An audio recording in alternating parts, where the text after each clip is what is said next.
अभी कुछ दिन पहले नेपाली प्रधानमंत्री बालेन शाह ने सत्ता में आते ही भारत नेपाल बॉर्डर से रोजमर्रा के सामान लाने पर कस्टम ड्यूटी लगाने का फैसला लिया था। उनके इस नियम पर अब पानी फिर चुका है। बता दें कि नेपाली सुप्रीम कोर्ट ने आम जनता को बड़ी राहत देते हुए बालेन सरकार के इस फैसले पर ब्रेक लगा दिया है। यानी अब बॉर्डर पार कर रहे लोगों को 100 रुपए से ज्यादा के सामान पर सीमा शुल्क नहीं देना होगा। कोर्ट ने साफ तौर पर आदेश दिया है कि भारत से नेपाल लाए जा रहे 100 रुपए से ज्यादा वाले सामानों पर फिलहाल कोई भी टैक्स नहीं वसूला जाएगा। फैसले को लेकर सुप्रीम कोर्ट ने अपने अंतरिम आदेश में पीएम ऑफिस, वित्त मंत्रालय, मंत्री परिषद और संबंधित अधिकारियों को आदेश देते हुए कहा है कि अगले आदेश तक इस विवादित प्रावधान को बिल्कुल भी लागू न किया जाए।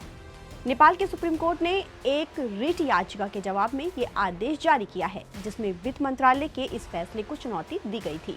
याचिकाकर्ताओं का तर्क था कि बॉर्डर पर 100 रुपए से ज्यादा कीमत वाले सामान पर कस्टम ड्यूटी लगाना कस्टम एक्ट 2024 के प्रावधानों के मुताबिक नहीं है। सुप्रीम कोर्ट ने वकीलों की दलील सुनने के बाद इस फैसले पर रोक लगा दी। कोर्ट ने कहा कि अगले आदेश तक यही फैसला जारी रहेगा।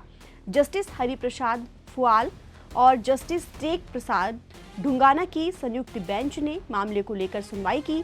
बेंच ने कहा कि अंतिम फैसला आने तक स्थिति यही रहेगी और किसी भी आम नागरिक से किसी भी तरह का कोई भी टैक्स नहीं वसूला जाएगा।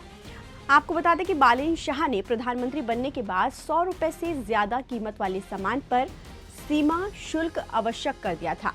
इस आदेश ने इंडिया नेपाल बॉर्डर पर कस्टम चौकियों पर खराब स्थिति पैदा कर दी थी।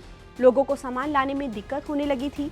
इससे नेपाल में बड़ी संख्या में लोग अपने रोज इस्तेमाल की कई चीजें भारतीय बाजारों से खरीद कर लाते हैं।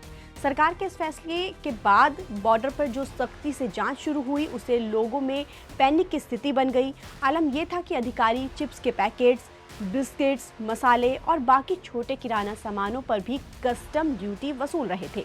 इस कदम का तराई माधेश इलाके में जनता की तरफ से भारी विरोध हो रहा था। कई सीमा चौकियों पर लोगों और अफसरों के बीच विवाद की स्थिति भी पैदा हो रही थी। लेकिन अब कोर्ट के इस फैसले ने बॉर्डर इलाकों में रहने वाले सैकड़ों लोगों को राहत दी है, खास तौर से उन्हें जो भारतीय बाजारों पर सस्ते और जरूरी सामानों के लिए निर्भर रहते हैं। राजनीतिक जानकारों का मानना है कि ये फैसला बालेन शाह सरकार के लिए एक बड़ा झटका है, क्योंकि इस मुद्दे पर सरकार को जनता के भारी विरोध का सामना करना पड़ रहा था।